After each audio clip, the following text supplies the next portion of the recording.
this is an area that we've had discussion on it at board meetings, and I think the discussion has been very good about the attributes of this particular position, as Thomas indicated here.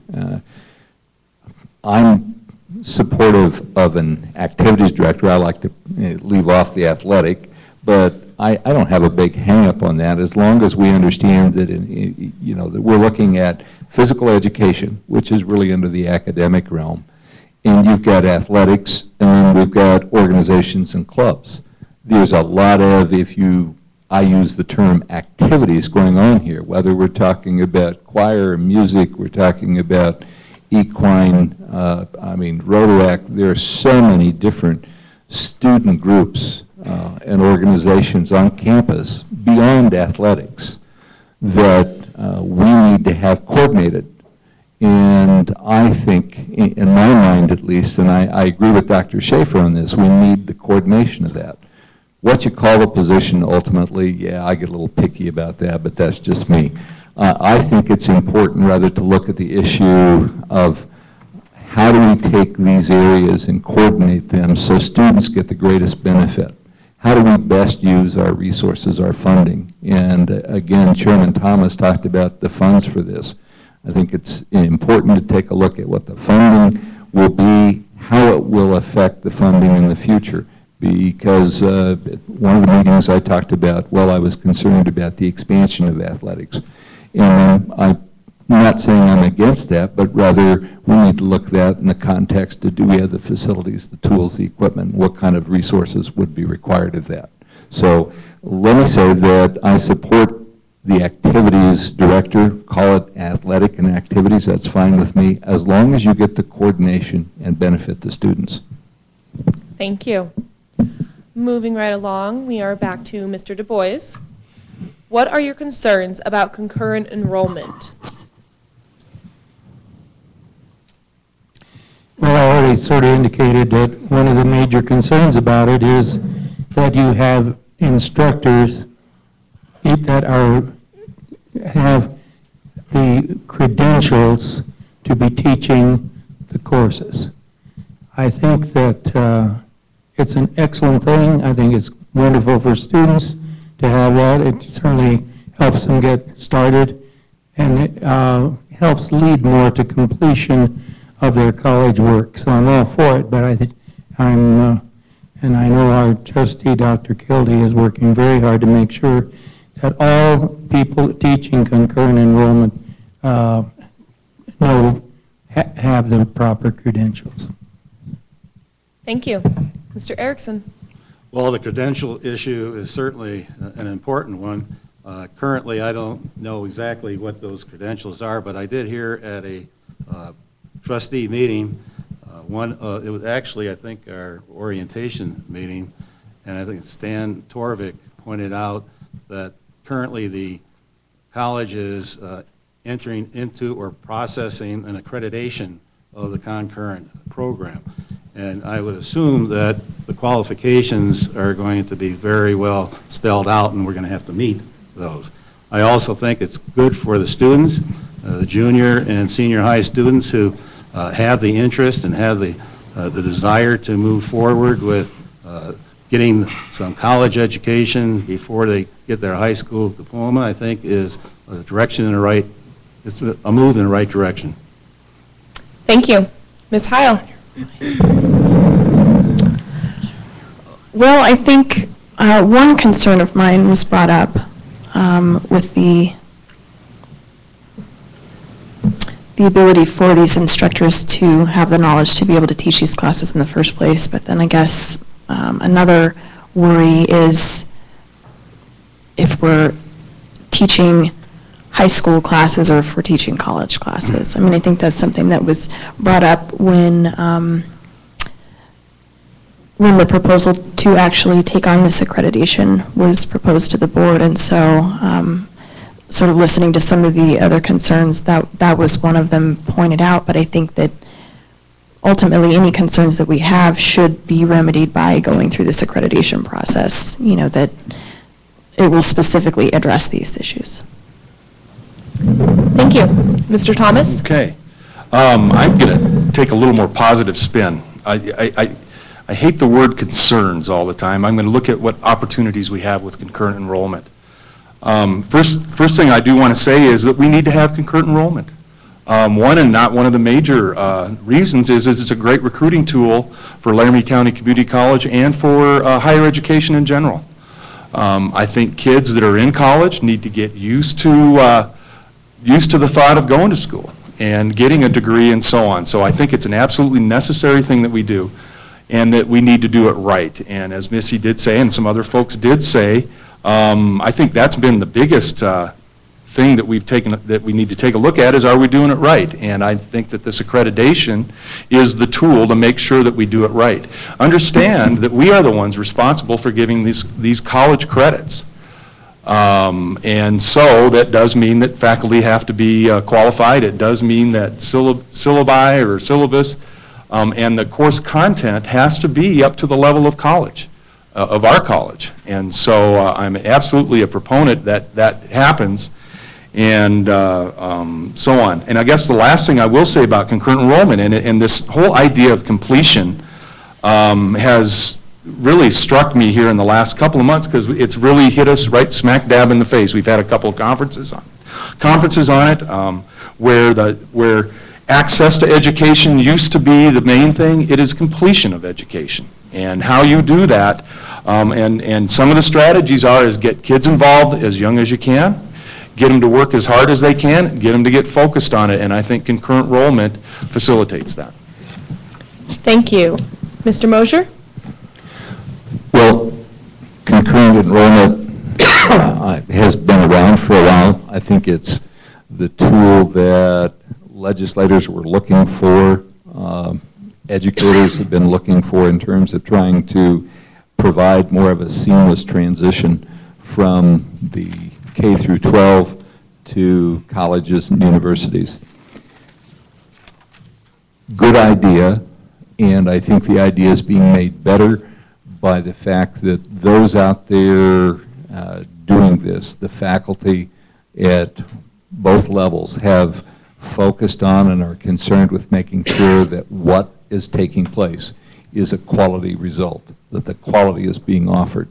You know, we can talk about accreditation, we can discuss some of the issues or challenges that we face out there, but to me the bottom line is this is a good tool, and I think faculty are doing a great job, along with the administrative folks, the vice presidents of academic affairs, in terms of trying to make sure that what the students are getting is what, in fact, we have said they are, and that is college-level education.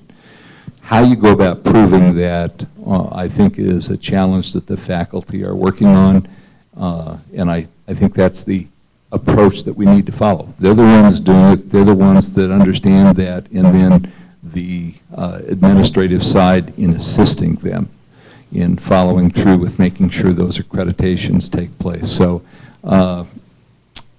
I have nothing but positive perspectives about that, and I think it will really help on the completion side too, because these people better understand what they're facing when they do arrive on our doorstep. Thank you. Mr. Shaw? Thank you. I think there's two factors that impact concurrent enrollment, and one is type of learning and the other is high school preparation. With some classes, you're learning concepts. A good example is college biology or chemistry or physics, where you have to learn a certain basic set of ideas. And then there's problem-solving learning, learning how to use those concepts to solve an engineering problem or a problem in any field, really. And then there's skill learning, like languages or music. Some people acquire a language a lot more slowly than others. Expecting everyone to have the same outcome of French 101 is not realistic. So the kind of concurrent enrollment depends on our high school people, do they have the skills in chemistry to do a problem-solving class in chemistry. Maybe not, maybe so, maybe they're really advanced. But it's, again, it's going to be like language learning. It's going to be quite a spread of experience, talent, interest, motivation.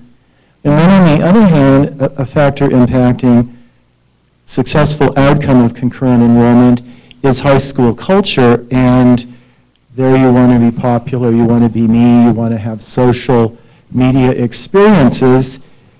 But the fact that there is such a need for remedial work indicates that the high schools aren't exactly the equivalent of what's going on in France or Ireland in terms of intellectual activity. So I think you have to be realistic and you have to realize the nature of what college learning is when you talk about concurrent enrollment.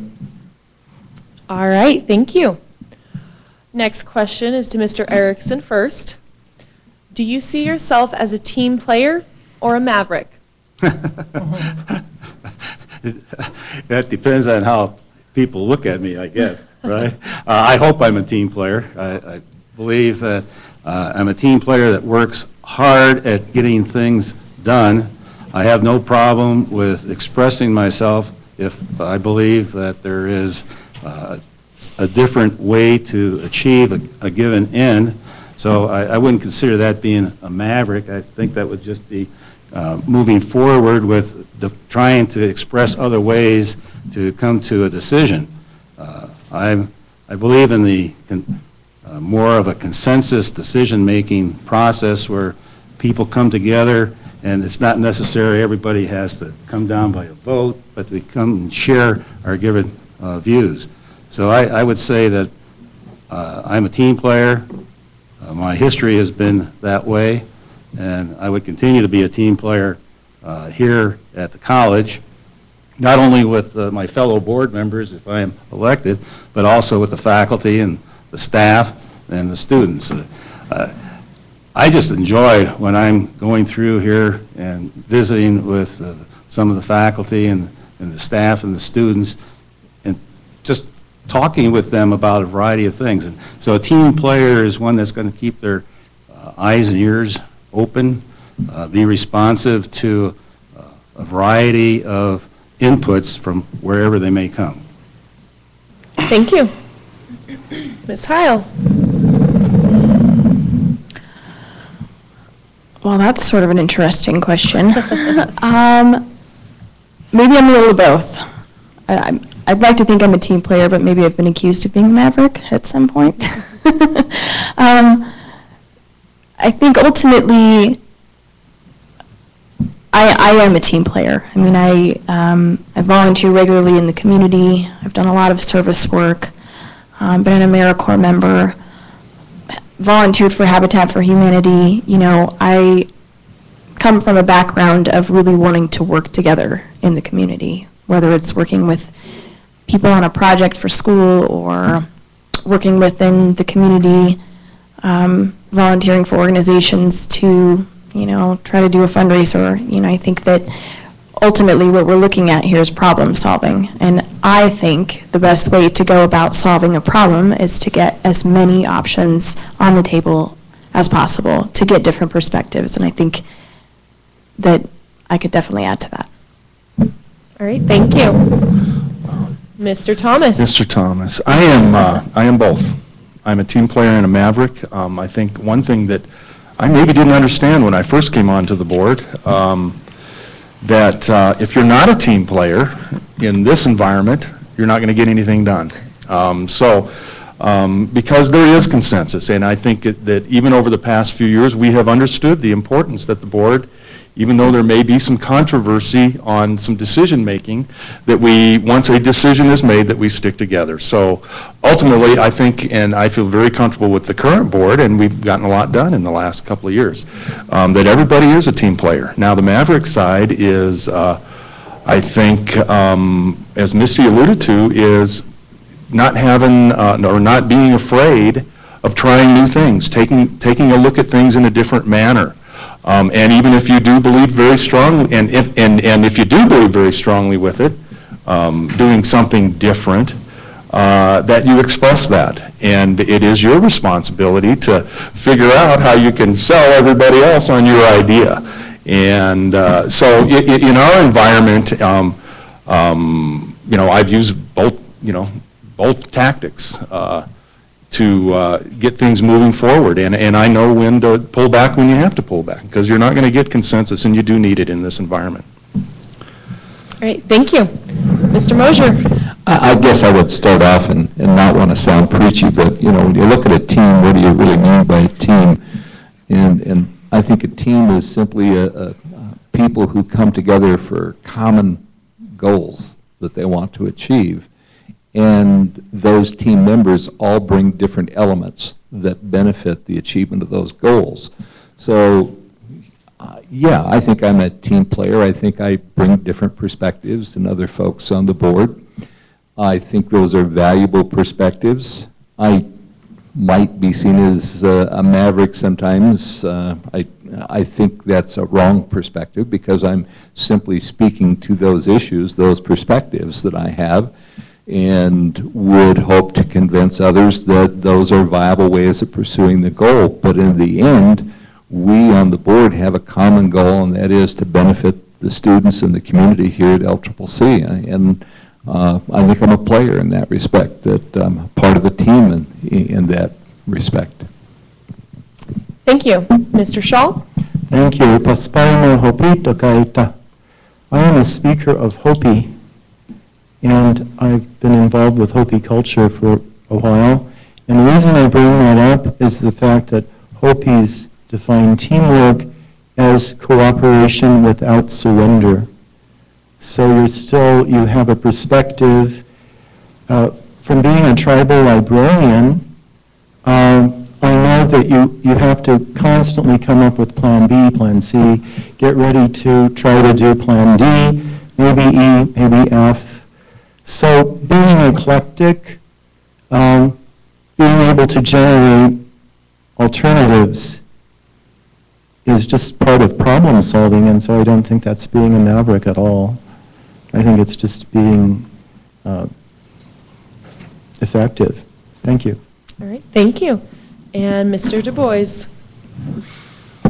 Well, it's no secret, most people know have served and still serve on many different boards.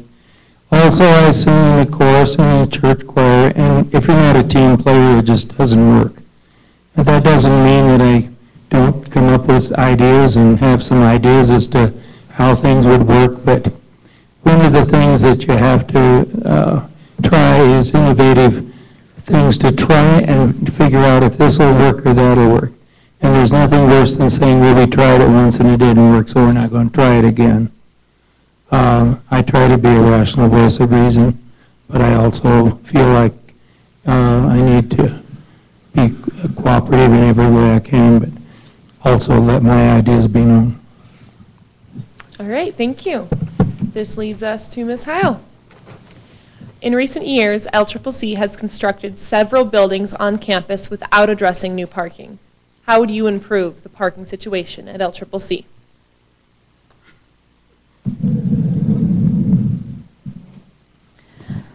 That's tricky.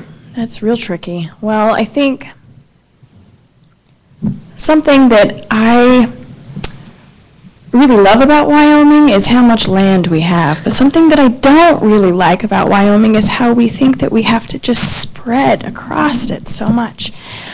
I mean, this may sound like a really simple suggestion, but why don't we build a parking structure with more levels than just one? I mean, things like that. I think there's definitely solutions to this issue. And if we expect more people to come to class, then we need to accommodate them in the parking. Now, we do have overflow parking, and so generally you can find a parking space on campus. The issue is that it's just not the closest one to the door.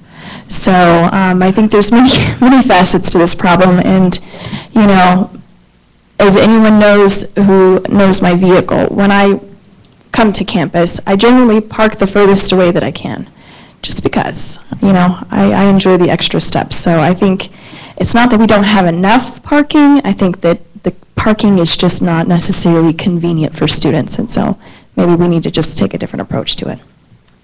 Thank you. Mr. Thomas? Okay, Misty, you said that very well. You know what, give me that question again. I want to get some of the words that you asked me All here. right. In recent years, LCCC has constructed several buildings on campus without addressing new parking. Yeah. How would you improve the parking situation at LCCC? Okay. I think that our plans are to improve that. I think, and if you haven't looked at our master plan, you need to look at it. One of the focuses is to put more buildings on the loop, on the south loop. Now, that's going to supplant some of the parking, okay? That parking is going to have to go across the street. We are constrained. You can't have a building and a parking lot in the same spot. In regards to building a parking garage, at least right now, I can't see that the best use of our resources. We do have the room, and unfortunately or fortunately, I came from a school that there was no parking, and you had to park very far away, and everybody got pretty doggone used to it. So I think even just in general in Wyoming, folks are a little spoiled on the parking situation. And I think that we have plenty of room for facilities, and we'll put those facilities in place where they're needed. Great. Thank you. Mr. Mosier? Oh, that's an interesting perspective. I can remember the time when we actually had some assigned parking. We actually had tags on cars for a while for parking, and that's probably way too far in the past. But to the point, parking, I think the master plan does take into consideration some parking issues. I do think that the concept of having a parking space next to some building where you're going to either work or take that class is an issue. And, you know, as we move forward with this master plan, I don't think it's a bad idea if we had some discussion of that and really tried to get a feeling as to what people really want. I'm not sure that would give us a solution, but it might give us a better understanding of how strongly people feel about that. My perspective at this point is we need to take into consideration special needs for parking. I think we need to look a little bit closer at some of those folks who have special needs and some students who have some special issues. I think we need to take a look at that. But I don't favor a structure. You know, if we had lots of money, oh yeah, I like that idea, Misty. But knowing how the state looks at building anything, and I don't think we want to do student fees for that. But maybe that's a possibility. So that's my perspective on parking. I sure wish we could do better with it, but I don't have an answer for you. All right, thank you. Mr. Schall? Thank you. Whether you have a parking facility or remote parking, you're going to have a couple of problems. One is if the parking is really far away, you're going to have a little minibus that runs every 15 minutes or whatever to get people from remote parking to where they need to go. And related costs include snow removal, ice removal, safety issues, and perhaps security. So that's got to come from somewhere. You know, if you have remote parking, well then you have all of those, maybe additional problems. You have getting from across the street in suburbia to campus, especially in the winter. Thank you. Thank you. Mr. Du Bois? Well, I don't feel like that parking is a major issue here, as like it is at the University of Wyoming. If you don't have parking problems there, you take a look over there. They operate a shuttle that was alluded to, and that's the way they get their students back and forth from outlying parking lots to the campus, is with a shuttle. You know, Misty brought up something that I thought was interesting. It's a concept where if you go to a store downtown, you expect to have a parking place right in front of it. But if you go to the mall, if you're clear out and have to walk a block or two, oh, no big deal at the mall. So sometimes I think maybe it's just a concept that people don't want to walk as far I agree that we do need to take care of people that have special needs, and so, but I'm not sure that this is really a huge, major issue. Thank you. Mr. Erickson?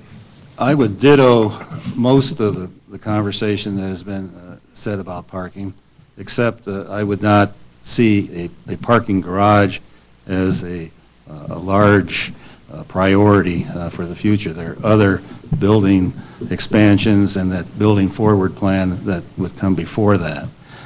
The parking issue must be an issue, though, for students, because we have Wingspan and your debate team that is bringing that question to us.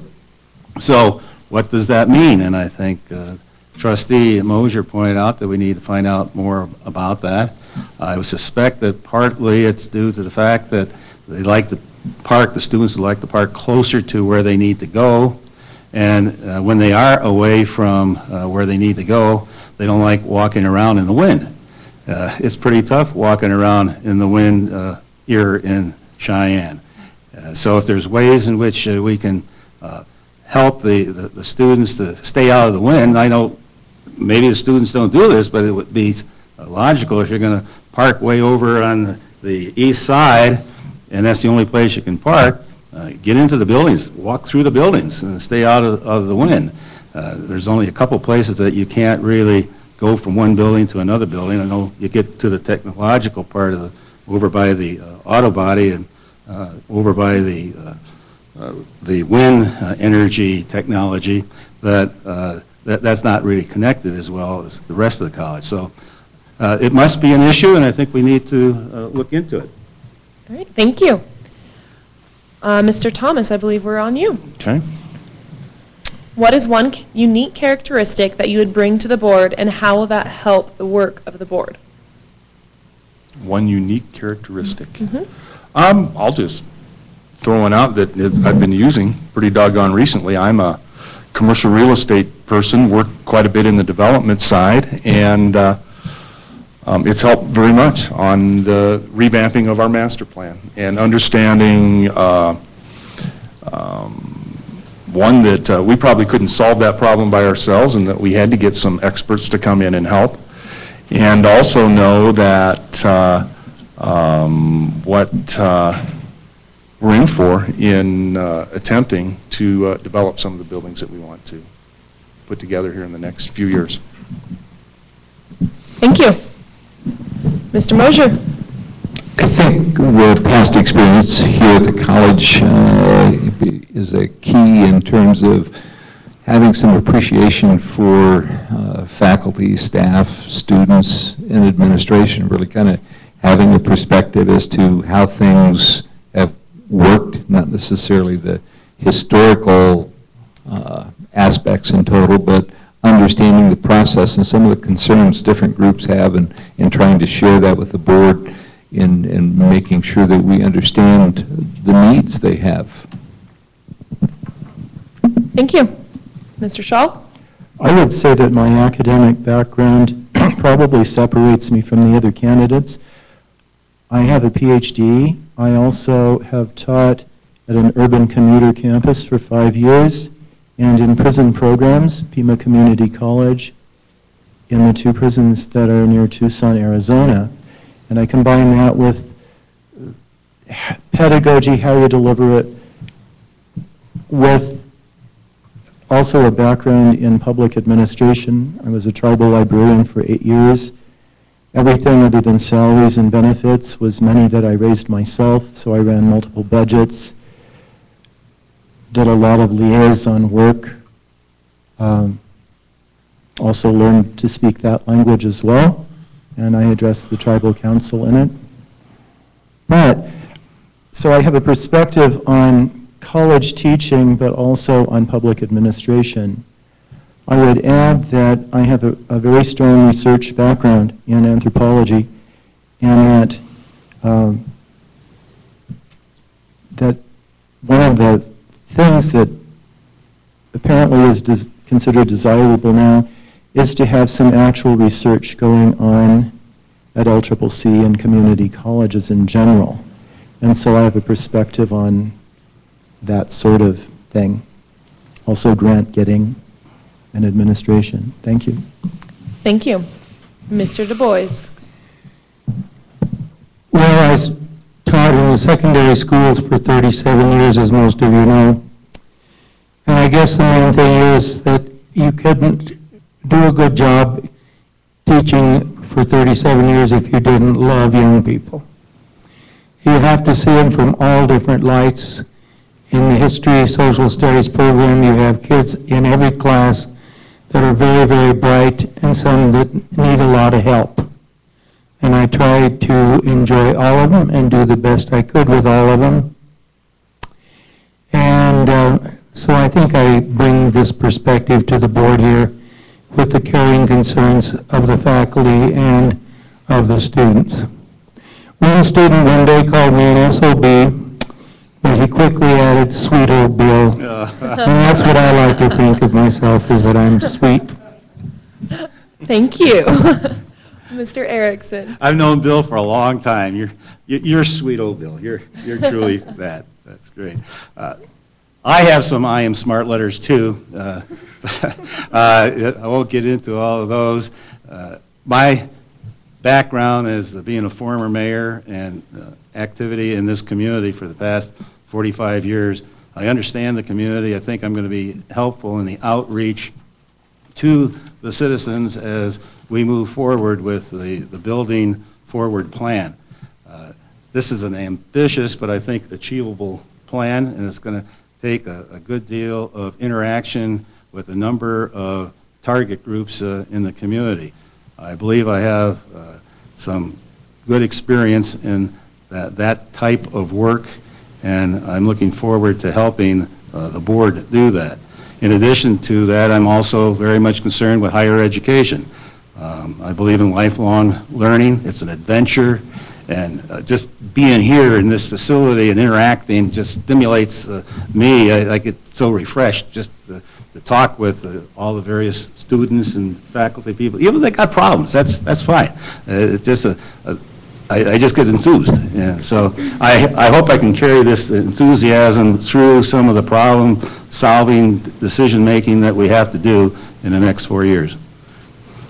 Thank you. Ms. Heil. That's all right. Well, I think probably the most objective characteristic that differentiates me from anyone on the current board or any of the candidates here is my age.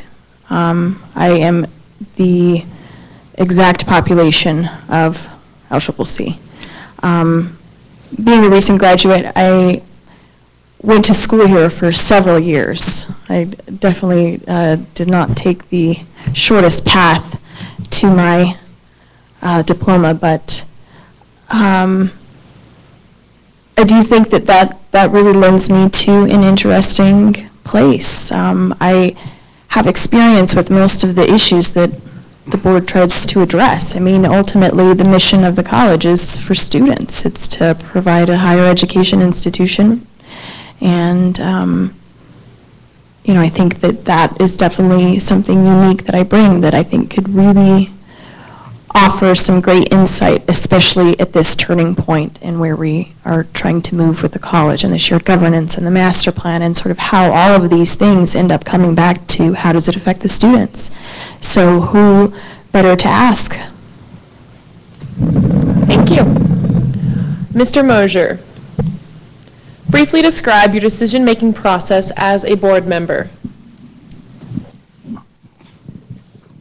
How will this benefit students in receiving a quality education at a reasonable cost? Thank you. Mr. Schall? I'm not a board member. Can you rephrase your question? Briefly describe your decision-making process if you were to become a board member. Basically, to listen to what's going on and what people have to say, and kind of it takes me a while to come up with a decision of a major sort, other than where am I going to try to park to get to a rehearsal at 1:30 in the music department. So I think I'm the sort of person that has to introspect. I have to take a while. I have to be informed a lot. I have to educate myself. I just don't usually come up with, I like to have a variety of, like I said earlier, a variety of approaches or possibilities. I like to envision different ways of doing something and then see if people have addressed those, maybe. So it's a very gradual process for me. Unless you absolutely have to do something right now, like, ER, you can't sit around and debate what to do while someone bleeds to death. So it depends on the type of question, too. Thank you. All right, thank you. Mr. Du Bois? Well, as a board member, I think that through the years, the last 4 years, we've worked really well together. We are presented with issues, presented with problems. We have a chance, all of us, to discuss, to bring out our ideas, to say what we think. And then, as Mr. Thomas said earlier, the majority of the time, then, after things have been explained in a thorough way, and we see the light as to how things are, well, then we go have a vote. Very often, the majority, if they aren't, people are very quick to go along with what the majority is, and we always have the privilege of bringing something back. If we're not happy with how the decision is made, we have the chance to bring things back. And so I think that having all those options makes it very easy to be, once again, a team player. Thank you. Mr. Erickson? I think my decision-making is probably, it starts with an analytical approach to whatever the decision might be. I like to look at the cost and consequences of that decision. I've found in my experience that the simplest decision has the wildest ramifications. And if you can hopefully know what those ramifications are going to be, and I call it the cost and consequences, you're going to be in a much better position to make a decision that's going to be in the best interest of LCCC. Thank you. Ms. Heil? Well, my decision-making process, I think, is probably pretty similar to a lot of people's in here. I like to examine all the evidence. I want to know all the facts surrounding the issue. I want to be able to weigh all of the pros and cons about options. So what's good about this option? What's bad about this option? And then ultimately move forward with the mission in mind. I mean, this would be to move forward with equity, to move forward with an unbiased position, to move forward with, some logic, some reason. That these are all huge components. And I don't know exactly who quoted it, but someone said, not all decisions have to be made immediately. And I think that's definitely something that I take to heart, is that sometimes choices and decisions, yes, they need to be made immediately, but sometimes we need to reflect. And I'm a big proponent of reflection. So, thank you. Mr. Thomas? Okay. My decision-making process. I guess the first thing I would say about that is to understand our role as a trustee. We are not here to micromanage. We are not here to direct specific areas and so on. We need to understand what our role is, and that couches how we make decisions and what we are really concerned about. Secondly, when there are decisions that fall within our role, I want to make sure that we get input, and that we get input from the right people, and that's one of the reasons why we are moving towards the governance models that we are. We know that we're not experts. We're not here every day. We need that input. We need the help. We need them to offer up solutions of which we may have to bless. And then I guess unlike, and I know there's times to not make decisions, but I guess in my decision-making process, I'm not indecisive. I do want to make a decision. I want to move forward, but I always, and I say this at the meetings periodically, that we can change. If we get going down a path and it's not the right path, we can stop and say, hey, we have the right and the responsibility to change. So that's my decision-making process. Thank you. Mr. Shaw, where did you go to college, and how many of your own family members are attending LCCC? Both my sister and I graduated before LCCC existed. I went to the University of Arizona and got a scholarship to study Asian studies. I became involved with Indian languages. I also took the opportunity to get a second bachelor's in performance in harp. I have MAs in linguistics and anthropology and a PhD from Berkeley in anthropological linguistics. I've been involved with Indian studies and research for over 30 years. And I also have a library degree from Arizona. Thank you. Mr. Du Bois? I come from a family that education was very, very important. I have many friends who were like the first person in their family to graduate from school. My mother was one of 6 children, my father was one of 5, and every one of them graduated from college. And so it was just sort of understood that all of my cousins and siblings and I would all have college degrees as well. When I grew up here in Cheyenne in high school, I wanted to get away from this hick town and go to the big city, so I went to Northwestern. I had a wonderful 4-year college career there, but I couldn't wait to get back. And I have my master's degree from the University of Wyoming, and it'll take a crowbar to ever get me out of this community. Thank you. Mr. Erickson? Well, my wife, Jackie, and 5 children all have attended courses here at the LCCC. I received my academic education, also started back in Illinois. I went to a competitor school, the University of Illinois, where I got my bachelor's degree in health education. I studied secondary health education. I was going to be a teacher. I did my student teaching, and I found out that's a lot of work. That's a lot of work, and I was a young guy, and I didn't have enough knowledge at that time to really be a good teacher, so I decided to go into a little different area of education, public health education. Got a master's in public health from the University of North Carolina, and then subsequently, after working here in Cheyenne for a while with the Witchy Regional Medical Program, I found that I needed to get some more assistance in doing my job, so I went back to the University of Illinois Medical School in Chicago to receive a master's in medical education research. So I guess I have to talk about my I Am Smart letters. I wasn't intending to, but they have been great experiences. My education has given me good insight on how to deal with interactions with an adult population.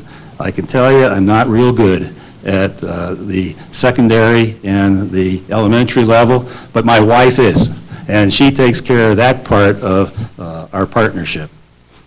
Thank you. Ms. Heil? Well, I'm pretty fresh to the I Am Smart letters. Is that what you call them? So I actually am a first-generation college student.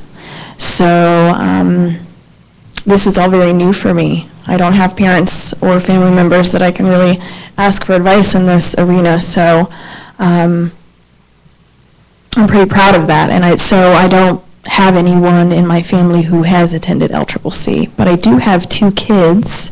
Kelton is 12 and Max is 6, and Kelton is dead set on coming to LCCC when he graduates, so I'm definitely supportive of that. And I'm actually in school for social work, so that's my drive. Thank you. You're welcome. Mr. Thomas? Okay. Folks that have attended LCCC, invited my relatives that live in Laramie County. I have a bachelor's in accounting from Northern Illinois University. I have a master's in business administration from Northern Illinois University, and also was a CPA for about 20 years. And I guess probably the proudest thing that I graduated from is the School of Hard Knocks. So and we learned a lot from that. Thank you. Mr. Mosier? Well, I, like some others on this panel, first generation college graduate, and like to think I grew up on the creek bottom and graduated from a country school and wound up at the University of Wyoming, received my bachelor's degree after I'd served in the service for 4 years, and then continued on a few years later and obtained master's degree at the University of Wyoming. So pretty much a product of that. Had attended one of the competitors back when we used to have a golfing athletic group here, McCook Junior College. Took a couple of courses there, and we used to beat them, by the way, LCCC, that is, would pound them quite well on the golf course. But also, in my time here at the college, I found it very, very beneficial to sit in, take, and complete a number of courses here, in particular with computers, because some of you might remember that we used to use the old IBM punch cards. And that was my first experience, and finally later on coming here, computers and programming were a whole lot different, so I needed to catch up fast, and let me tell you, LCCC was a fine place to do that, even though that wasn't my field, because I was in marketing and management and business. But you would say, well, computers are automatic, not in those days. And as far as family, I have, between the wife and I, 5 children. All 5 attended LCCC. 2 of them, one has a certificate, one has a degree. All 5 have at least a bachelor's degree. One's a doctor of veterinary medicine. So they all got their start here, I figure, in terms of learning about education. So LCCC is a fantastic place. Thank you. And we are back to Mr. Du Bois. How do you plan to educate yourself about what is happening on campus besides showing up for board meetings and reading information provided by the president? In other words, how do you plan to interact with the students at LCCC? Well, I guess I already do, but it's kind of a hard question to answer. I plan to, yes, attending meetings is very important, but I also like to attend all the events that I can. Of course, most people know I'm a lot into music, and so I try to get to all the music events and some of the speeches and art and whatever. But as far as, well, I don't know. It's a hard question to answer because I'm already here and I'm already involved and already doing it. Well, thank you. Mr. Erickson? Well, I'd like the opportunity to get more involved.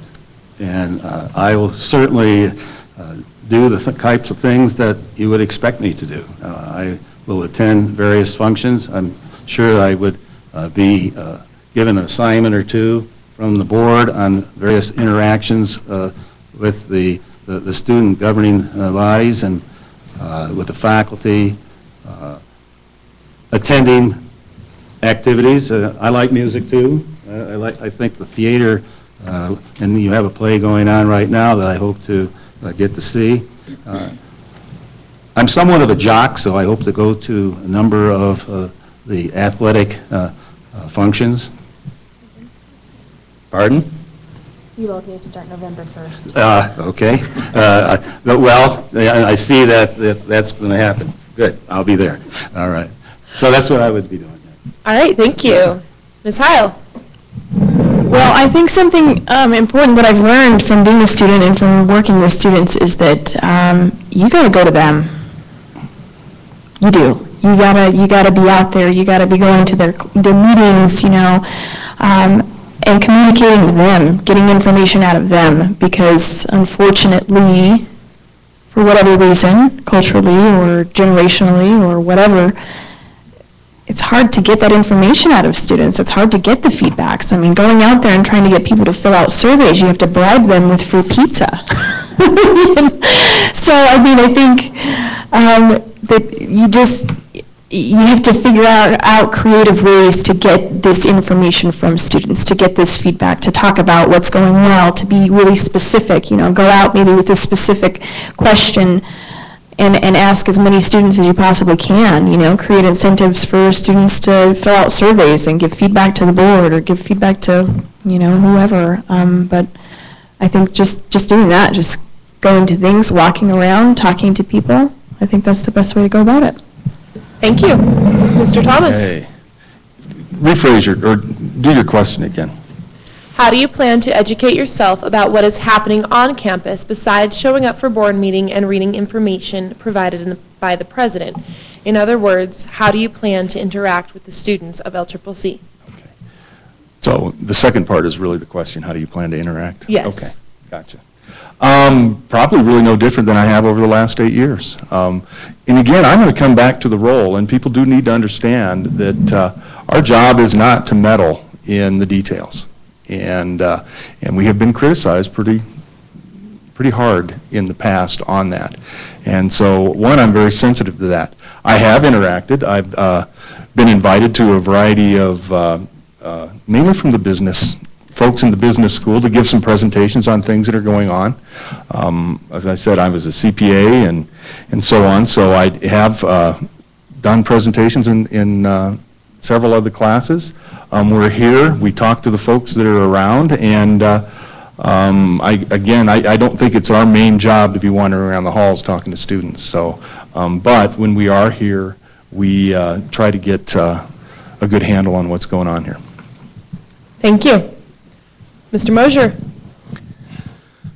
Well, with students, probably, as some have indicated, whether you go to a music event, whether you go to an art showing, or no matter why your presence is on the campus, or I find many times even off the campus when you run into folks who know that you're on the board and they're students, they'll comment to you. But yeah, I find it helpful to meander around and find folks and hear what they've got to say. I really have found that anyone who thinks you come on the board and you go to 2 meetings a month, and I know people know better than that, although I would argue I didn't know that quite as well as I should have when I first ran for the board.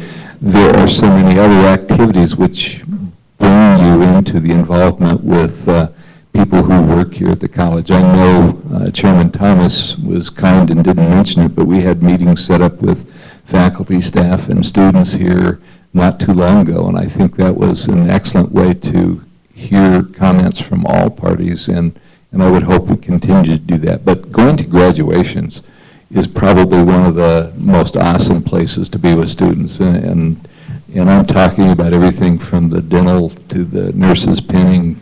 You know, you really find out a lot about the folks that are here by going to those and what their concerns are, because they're graduating, they don't have a real problem telling you.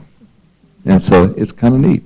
And that sounds like it's negative things they're telling, but they're really very positive in most cases. But you hear some other things that are helpful to say, well, maybe we should look into changing that or something like that. So, thank you. Thank you. Mr. Schall? By interaction with students, I gather being informed by students.